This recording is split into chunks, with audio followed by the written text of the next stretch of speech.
This is Lucca, a beautiful Italian medieval walled city in Tuscany. And Lucca has a famous son, the most popular opera composer who ever lived, Giacomo Puccini. I am Andrea Colombini. I am a conductor, and Giacomo Puccini is my all-time hero.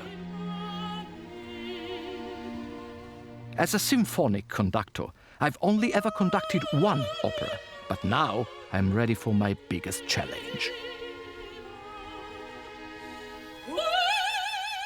In homage to the Maestro, I am going to conduct and direct a new staging of Puccini's greatest masterpiece, La Boheme. It's more than a century since it was first performed here in Lucca's Teatro del Giglio. Lucca is my home city. I was born and bred here, and I'm very proud to be a Lucchese. So for me, being here in the theatre of the city of Lucca, the Teatro del Giglio, is a great privilege, a great honor, especially because in this theatre, Giacomo Puccini watched many of his works being performed during his lifetime. In order to stage La Boheme true to how Puccini intended it, I need to get to the heart of the man and his music. So just who was Giacomo Puccini?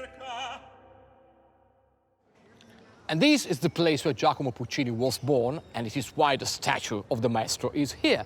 And by the way, the statue is not exactly my own taste because obviously the head is too small compared to the body, but it's fine. It's in a very important place. And it is incredible if you think that such a wonderful talent of a man coming from a very humble family could ever been spotted by somebody. But this is what happened to Giacomo Puccini. Come and have a look at the house inside. This is where everything started, because this is the bedroom where Giacomo Puccini was born, in this bed. And, you know, his mother, the greatest person in his life, she was the only one who was immediately able to recognize the talent of the young Giacomo. And she was a very humble woman, but she had the determination and courage to write down a letter to the Queen of Italy asking for a scholarship for the young Giacomo. And she got it. We are in the attic, and this is the room which was Giacomo Puccini's own bedroom, the room he shared along with his brother. He lived this kind of existence, he lived this kind of life, and he could not write about anything else than that. And that's the reason why his music is so popular with all kinds of audiences, because he speaks about real life. If you have a look at that, from here, you could even see the angel on the face of St. Michael's, a sort of blessing for his art and for his music. There is no better source of inspiration for me before the performance of La Boheme than coming to Puccini's house in Lucca and sitting at Puccini's grand piano, the grand piano where he composed many of his masterpieces. Puccini went to Milan because his mother got a scholarship to make him study at the Conservatory of Music. He studied in Milan, and in Milan he met Giulio Ricordi, the great editor and publisher who was the very first one to acknowledge the great talent of the young Giacomo. As a poor young man, Puccini had to take on gigs to earn money. He was pianist in residence at Lucca's local brothels, which were placed here in this very alley, Via della Dogana. He performed at the piano in the main halls of the brothels, and from that position he could see all the customers going there on Friday nights. This is the church of San Giovanni, and this is the organ where I used to perform on Sunday mornings, and from that balcony he could see all the people coming to the functions, and incredibly, the male people coming to the functions were the same people that on Friday nights went to the brothels where I used to perform. He could recognize everybody, and you know, he was a big mouth, especially when after drinking. And so he gossiped a lot, and he created a lot of problems to a lot of families. Furthermore, by the way, the organ pipes disappeared because Giacomo Puccini and some friends stole them to be sold to the ironmongers in the city, and Puccini, while performing, avoided the missing pipes for the missing notes, and he was a fantastic player. For my production of La Boheme, I've invited my dear friend, the world-leading soprano, Francesca Patanè, to work with my two leading ladies. Francesca is a fantastic interpreter. She performs in all the most important houses all around the world, and she's famous for performing especially the female characters from the works of Giacomo Puccini. Puccini's music is so emotional, you know, it breaks your heart every time you listen to his operas. And it's so overwhelming because I think he really wrote about his emotions, his personal emotions and feelings, and that's what gets to you. That's the reason why the music of Giacomo Puccini is so loved by everybody, because Puccini speaks about common people, common feelings, and people living normal lives. Bene.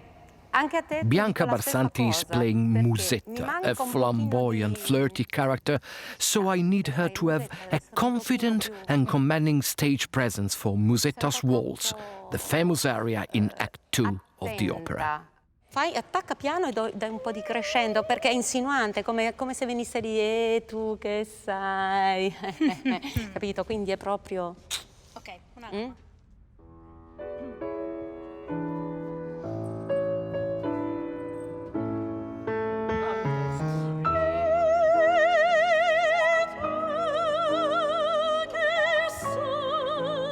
For me, Bianca's dramatic. She delivers. Definitely she delivers what I imagine Exactly. as Musetta All right. in my idea of La Boheme. Yeah, I agree.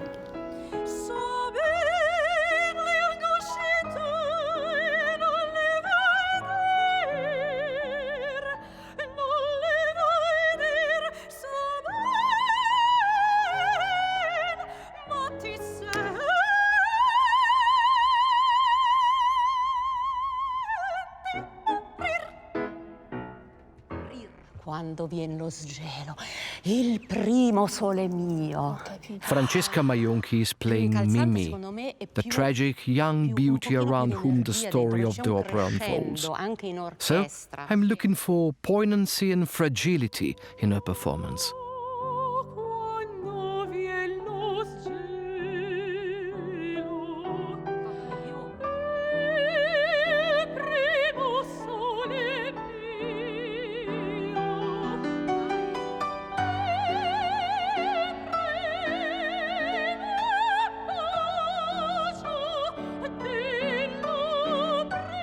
The Mimi is beautiful. I totally She has a agree. beautiful voice. Since she already has the character and all the great features of a great interpreter. She is. She is Mimi. You can see this girl is going to make it. She's an artist. She will be a star.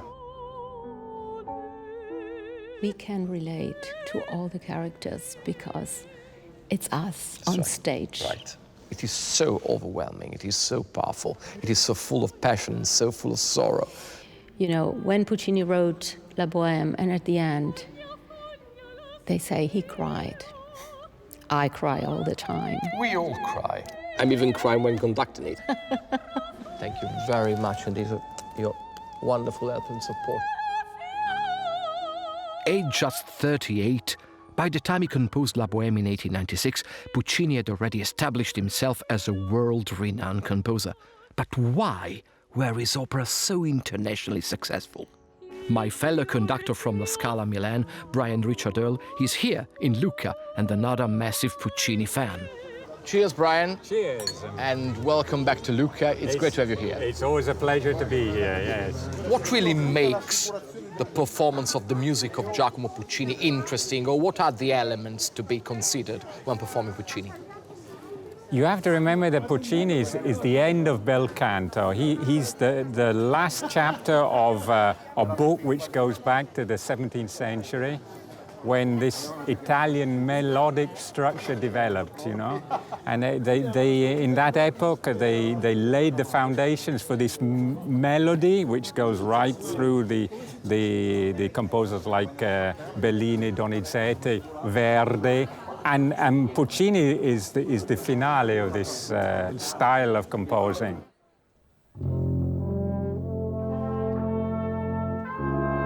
He takes over where Verdi left off in Falstaff. Before Falstaff, the orchestra was an extension of the piano, no?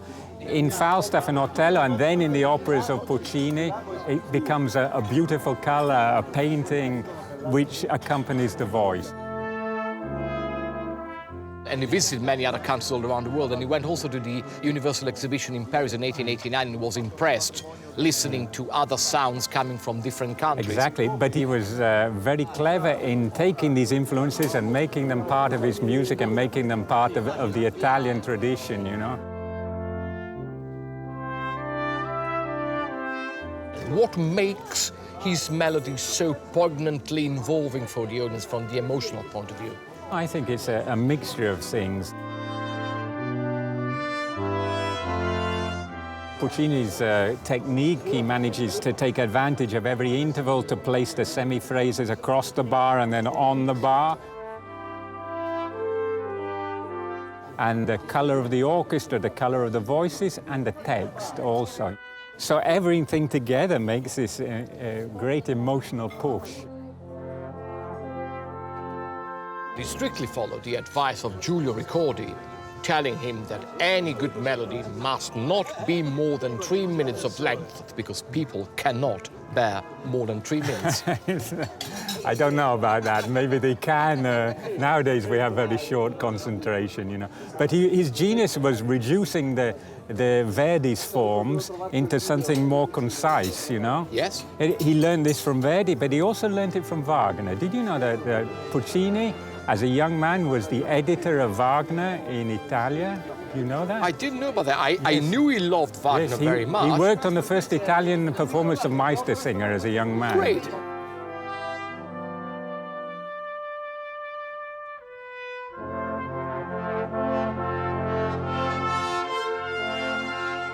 He really was the first rock star in the world of classical music.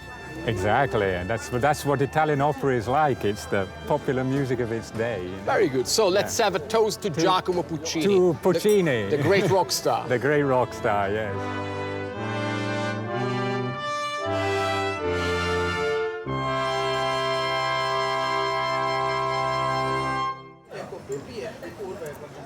This is part of the Italian tradition too.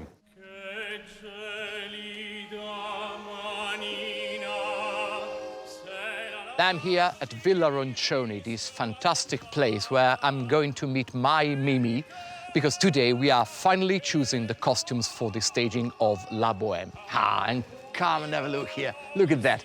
Magnificent. More than 25,000 costumes coming from all the most important stagings in the Italian opera theatre of the last 40 years. And they are all gathered here. Have a look here. Costumes painted by even Giorgio de Chirico, the great Italian painter. And they are here. Just have a look at this wonderful material. This is the real core of the Italian theatre, because costumes are the soul of the performance. Ciao! Bella. Dammi il braccio, mia piccina. Obbedisco, signor. Ho trovato particolarmente intelligente il fatto che abbiate impostato tutti i costumi su colori e toni scuri. Maestro, è ovvio, anche perché le scene di Boheme si svolgono d'inverno e quindi i colori sono naturalmente scuri. E poi anche perché i colori chiari sono di preciso appannaggio delle persone benestanti. Da sempre. You know, of course, the clear colors, I mean, very light colors, were just for very rich people. And you know, our characters in La Boheme, they are very young people and they have no money at all, so they are not rich. Therefore, dark colors are what we really needed for their clothes, definitely.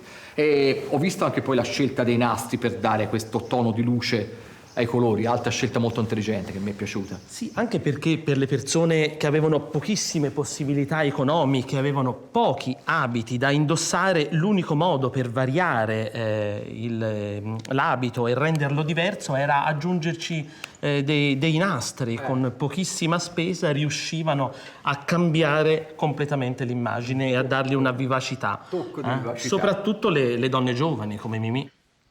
Woman and women. Without women, there would not be Puccini. Every female character was the central character in each one of his operas. And Puccini composed everything thinking about women and loving them all his entire life.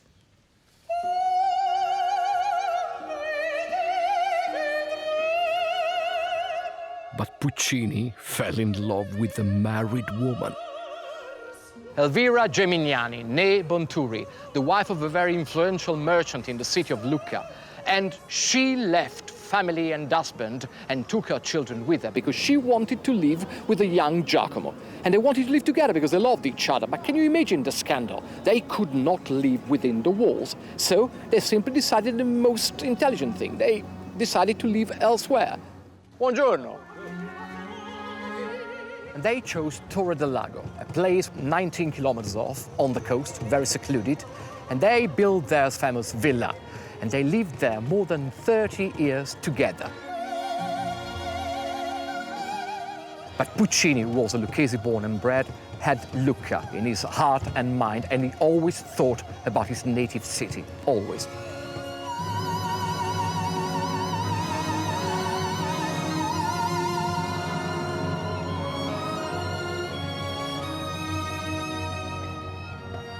Many in Lucca were glad to see the back of their famous son.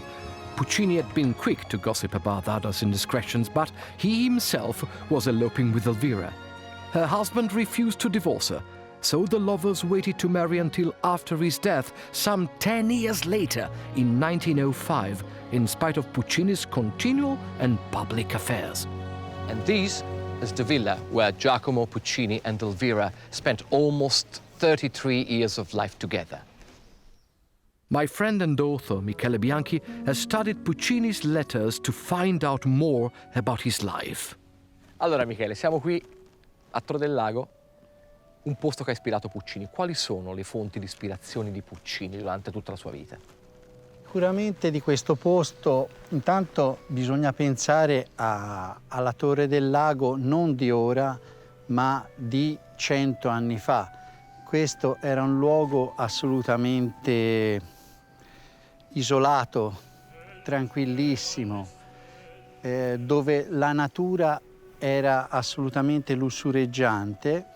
Lui poteva essere in qualsiasi grande città del mondo, la apprezzava, ma il suo pensiero per lettera 1000 volte va sempre alla sua Torre del Lago, dove aveva tutto, dove aveva il silenzio per comporre. Ricordiamoci che Giacomo componeva la sera e la notte sostanzialmente. Questo è importante. Quindi sì, lui generalmente ci sono delle lettere, sono le 11, dice via, ho composto dalle 11 fino alle 3 la notte, fino alle 2 la notte. Lavoro Quindi notturno. diciamo che This place has always been the greatest source of inspiration because here he could really be who he wanted to be. He had the great silence because he composed mainly at night. I didn't know that. It's fantastic. So he was a night composer, he was a night beast. Ed Elvira, la moglie, come entra in tutto questo? In questo grande gioco della vita di Puccini? allora, indubbiamente Elvira è stata una grande passione, però l'amore ha vinto, ha trionfato.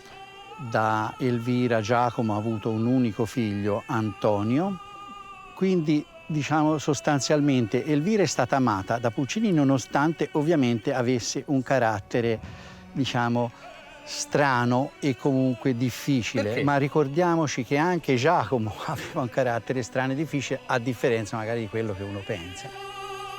Giacomo Puccini, he had many affairs, but Elvira was a great passion, a great love in his life, and that's why he loved her until the very last moment. Terribilmente affascinante, molto bello, veramente molto bello.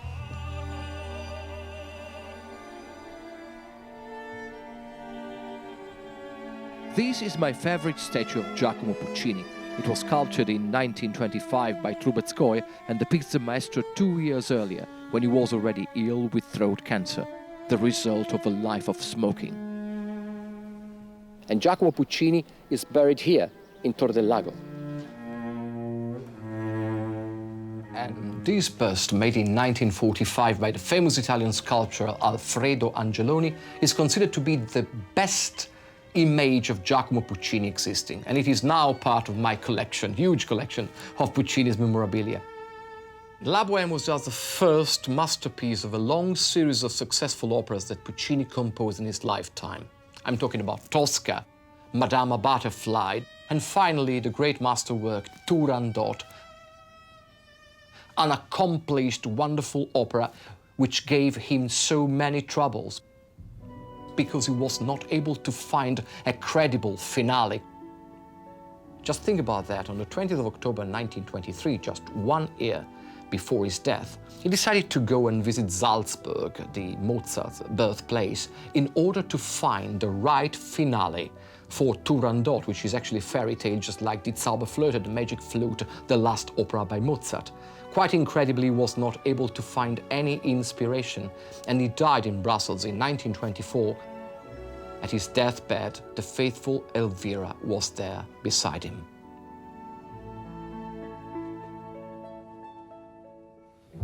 As a proud Lucchese myself, I've dedicated my life to reconciling the city with its famous song, My Hero, through my festival of recitals and gala concerts. But now, I'm ready to take on a new challenge. It's time to tackle my favorite opera, La Boheme. The passions of Giacomo Puccini are all poured into his music. If he hadn't lived the life he lived, his characters wouldn't have been so incredibly human. Not just the female characters, but the male ones too. Maestro. Ciao, come stai? Benissimo, tu come stai? Bene abbastanza. Bene. When choosing the male characters and the male singers to perform Rodolfo and Marcello, I was imagining the young Giacomo Puccini. This is why I chose Michael Alfonsi as Rodolfo, because he has a fantastic resemblance with the young Giacomo Puccini. And in my opinion, Puccini, when he described and depicted Rodolfo, he wanted to describe himself.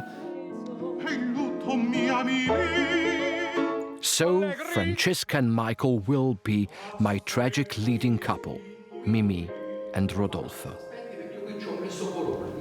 Meraviglioso. Ok. And I've chosen the fantastic baritone Franco Cerri. He and Bianca will interpret the passionate and fiery relationship of Musetta and Marcello. Pittore da bottega. Raspa. When Puccini is around us, everything becomes amazing. Grazie.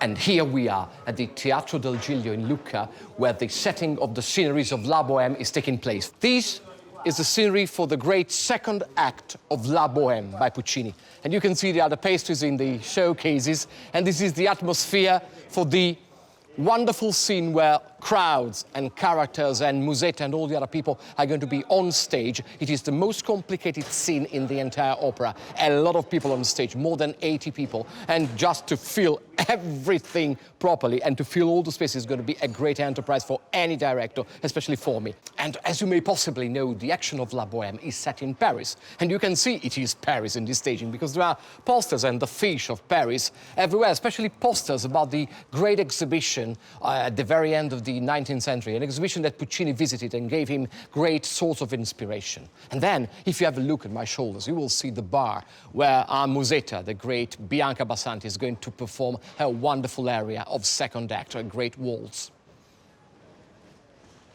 Giacomo Puccini has always been my favorite composer, and I do remember my father many years ago making me listen to La Boheme in the car, and I was already completely taken by the music. So today it's a great joy for me to be able to conduct and stage and direct the same work, La Boheme. And it is great because if you just have a look at the score of Puccini, Puccini was a fantastic man of theatre. Everything is in here. All the indications I need as a director are written by Puccini, and it is fantastic. You don't need to invent anything. You don't need to make anything anew. Everything is here. And this is the reason why Puccini lives on, because through his music, through his notes, real life comes out of the score.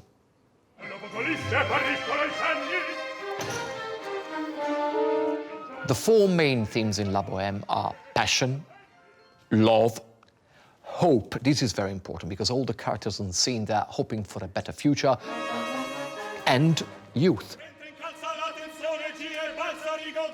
This is important. All the characters are very young. This is not the character. This is the character of a philosopher, not the other way around. Nothing behind his line. This is the place where we are making up all my main characters for La Boheme. We have just 5 days in the theatre to get everything ready for the performance. Per il personaggio da fare. Trucco, parrucco. E tra poco ci vediamo in scena. And here we have Rodolfo. Rodolfo, very unlucky man. He finds a lovely girl and then she dies.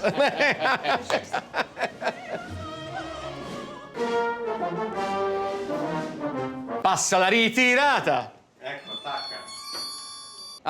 Giunge la ritirata. We are nearly there. The set scene, costumes ready, makeup in progress. Some last details to iron out and it's the dress rehearsal tonight. La folla serrata.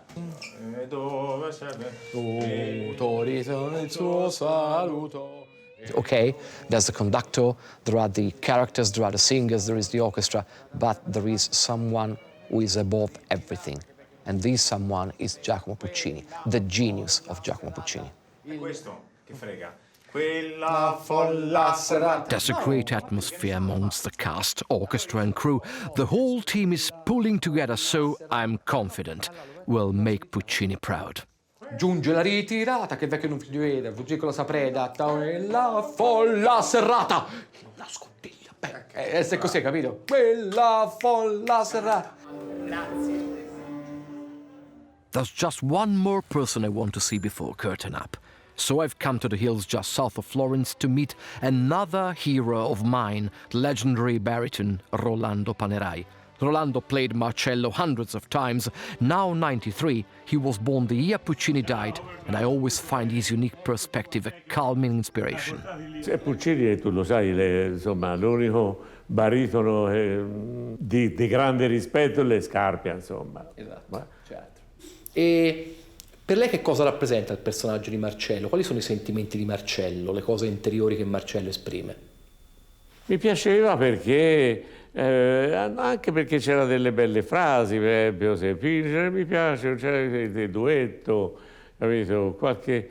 Non c'è sfogo. Nell'opera di Puccini purtroppo, Butterfly, Boheme, insomma, capito? Sai, Marcello, fra l'altro, è un compagnone insomma, fa la parte del confidente, dell'amico, eccetera. Non è che abbia dei sentimenti particolari. Musetta e Carmen. O ci nasci... Sono d'accordo, se no niente da fare. Mimì. No, poverino. Fa Mimì. Tutta a piangere a Mimì. Se la manotta, tutta a piangere, no? Perché la musetta, sei musetta. Bene. Quando ero piccino io sentivo dire da vecchi, dicevano, le puttane l'hanno un gran cuore, l'hanno capito? Insomma. Effettivamente la Bohème è veramente bella, è una bella opera.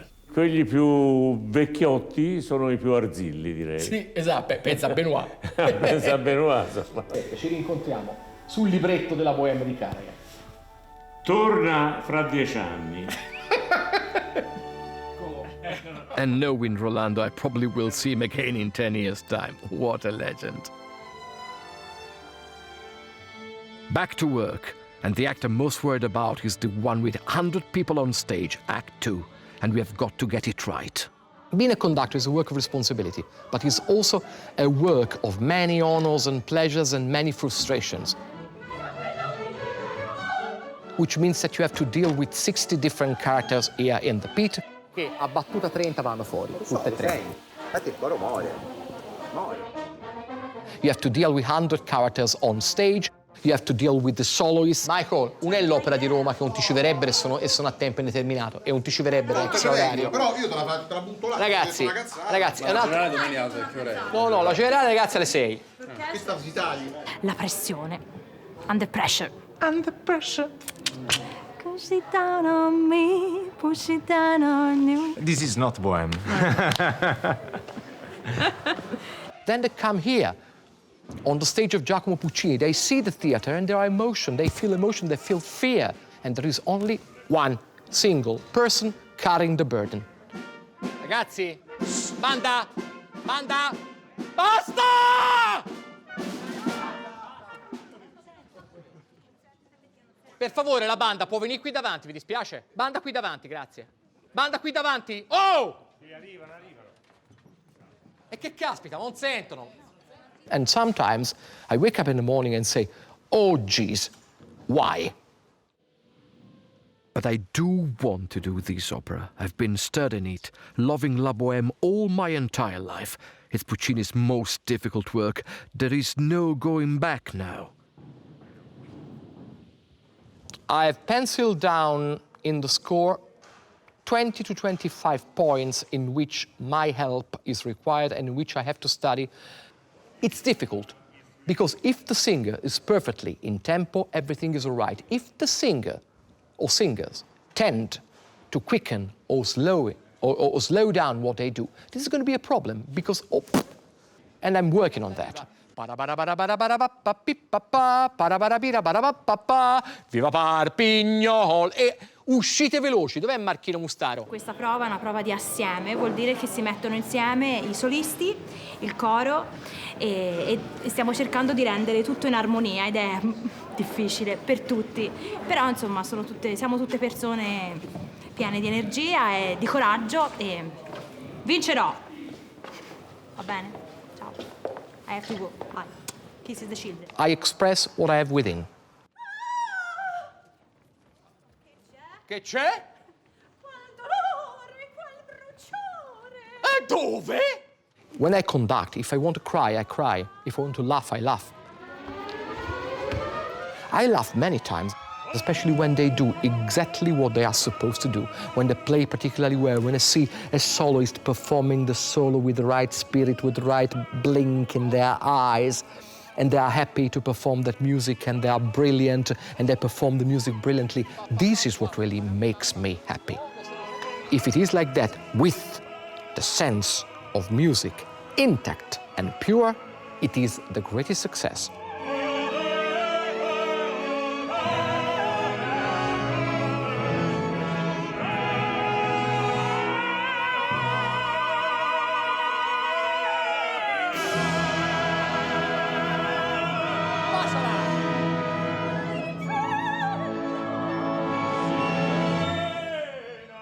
Gambetta in su!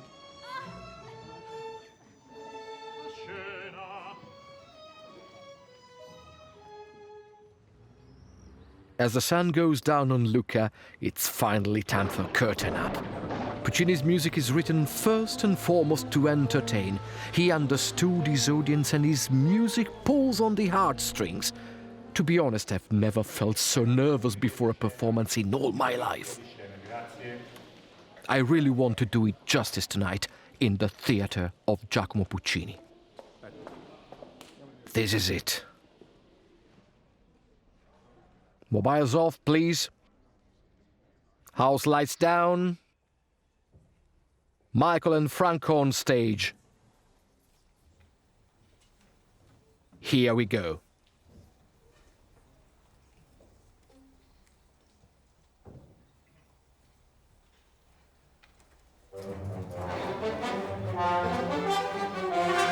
Remember the attic Puccini shared with his brother? Well, that's the setting for Act 1 of La Boheme. Home to four young friends, all hoping for fame and fortune, living in this freezing, humble garret in 19th century Paris. They are unaware their lives are about to change forever.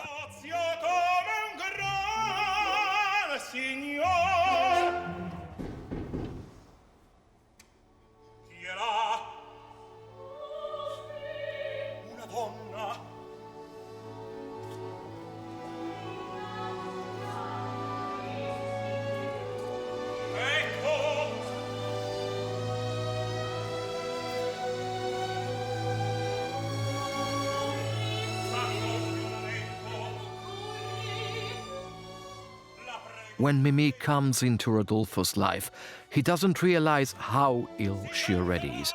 But this is the tragedy of La Boheme, a chance meeting over a light for a candle, and they fall instantly in love. And it's the character of Mimi, the central female character in the opera, who inspires some of Puccini's most famous and tender arias. Rodolfo realizes how cold Mimi's hands are, and he sings his most famous aria, Che gelida manina.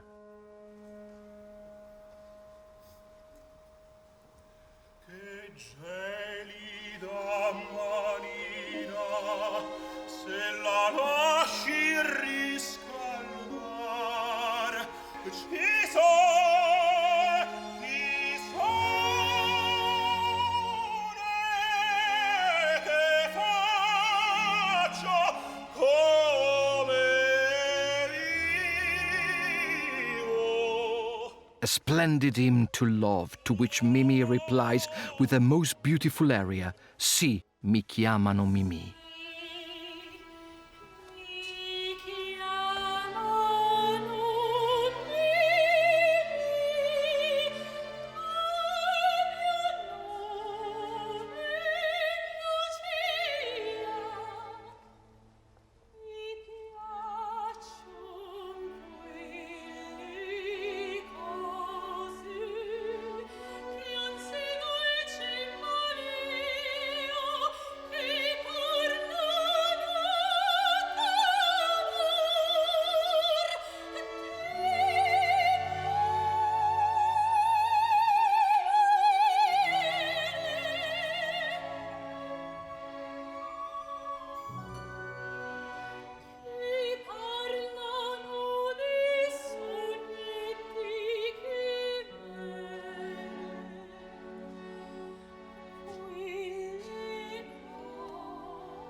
Act 1 ends with a young couple desperately in love. Act 2 is the tricky one. The friends are all together on Christmas Eve and it's Bianca's big moment, Musetta's waltz. This is a glorious example of Puccini's colorful genius.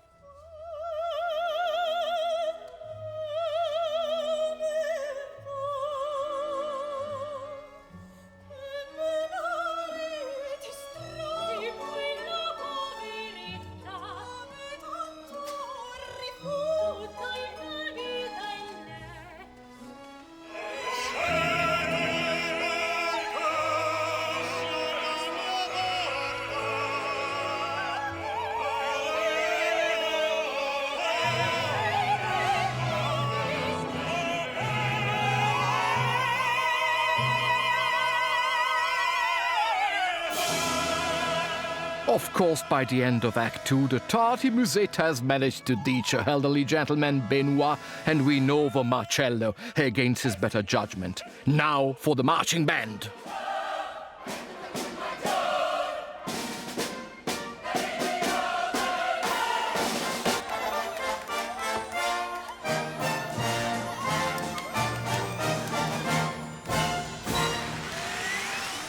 Act 3 is set sometime later, with Rodolfo and Mimi parted. He knows she's dying, and he's too poor to look after her. Marcello is the shoulder to cry on, and the music in this act is heartbreaking.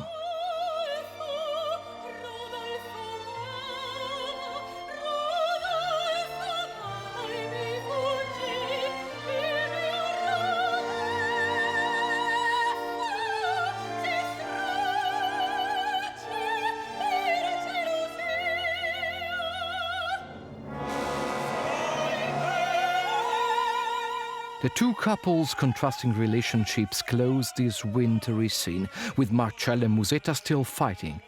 But for Rodolfo and Mimi, hope is fading.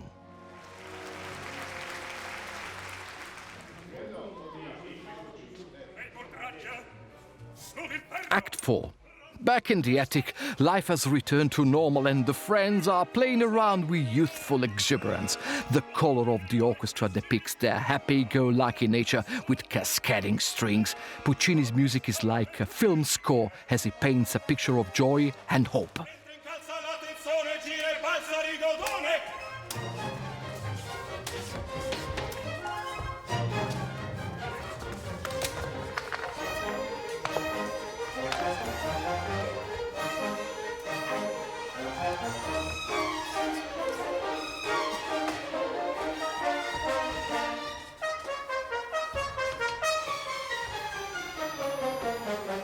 And the last person the friends expect to see is Musetta.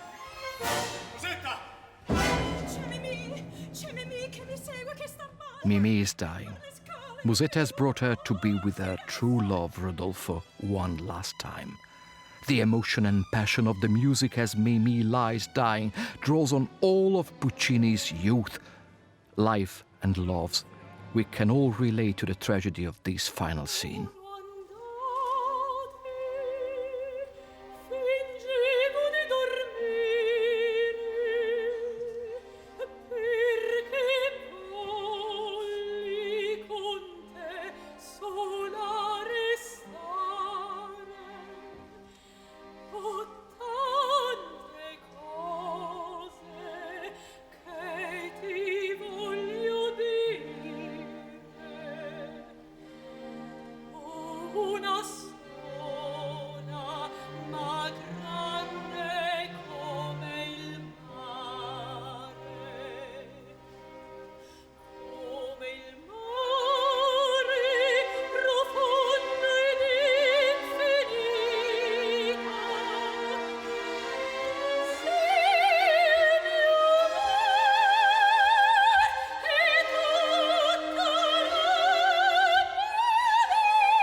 This is not just the death of a woman. This is the death of youth.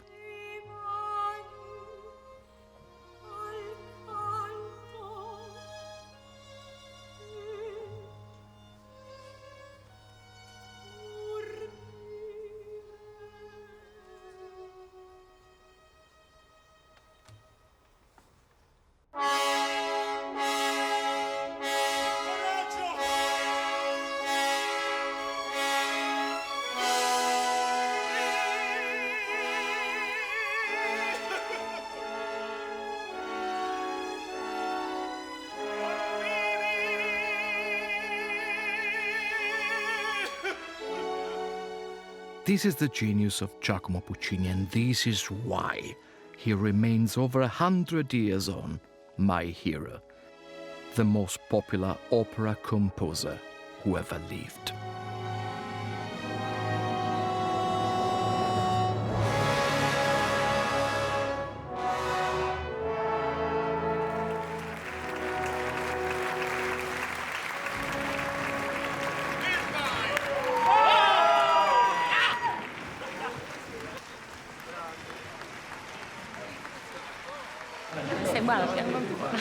I'm crying like a crazy. She was fantastic. A young, fantastic sprite. It's finished. I can't believe it's finished. Give me Bruckner, give me Mahler, give me Rehearsal. Such a hard thing. La Boheme is a fantastic piece of music, but so hard to be performed. Believe me, but it was good. It was very good.